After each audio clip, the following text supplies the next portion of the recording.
Irene McClay has learned a lot about her driving habits since she started working with the Center for Research on Safe Driving at Lakehead University.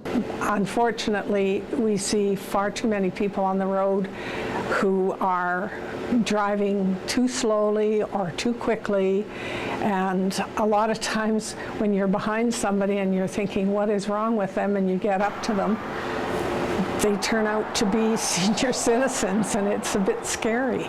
The Research Centre looks at different approaches to effectively reduce the number of vehicle collisions and promote safe driving.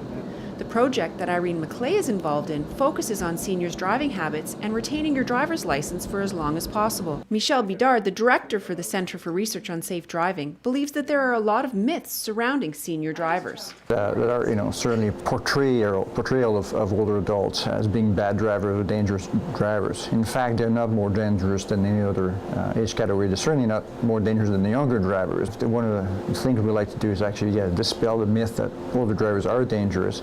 And yes, there are some older drivers who need some help to be better drivers, but that's also true of all age categories. Slower reaction times and not seeing as well as you used to are just a few of the adjustments that senior drivers have to make. So they do adjust to those situations, but again, understanding what happens as people age is very useful. And then we can look at, how do we evaluate those things, and then how do we intervene to maintain safe driving and allow people to use the automobile as long as possible, because we realize that in terms of independence, quality of life, the automobile is very key, and especially in an environment like Thunder Bay. The centre uses a driving simulator, an in-car recording device, and physiological measurements to better understand driving techniques and habits. Well, there's a lot of tools that we use. We certainly use a lot of computer equipment. We have a simulator that we use here to do some evaluation. We have all sorts of health type evaluation that we can look at. And then once we put all these things together, we also have different approaches to training, or using refresher, if you want, for intervening with the older drivers. So we can help them to change some of their habits or acquire new skills that allows them to support a safe driving.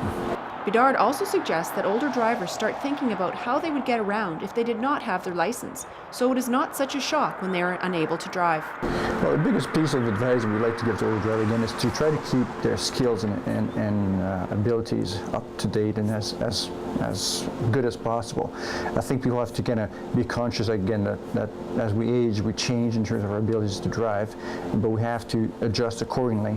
And again, often taking refresher courses or keeping up to date with the changes and rules of the road, these things can be very useful. So again, trying to be as safe as possible and to delay the time when someone may have to stop driving. I mean, all of our program is meant to support people in terms of being independent, having good quality of life, and whenever we have a feeling that we're actually achieving that, it's the best feeling for us, because we're not there to take away licenses. We want to make sure people can enjoy driving for as long as possible, but being as safe as possible. So independence, quality of life, it's the basic of what we're trying to achieve.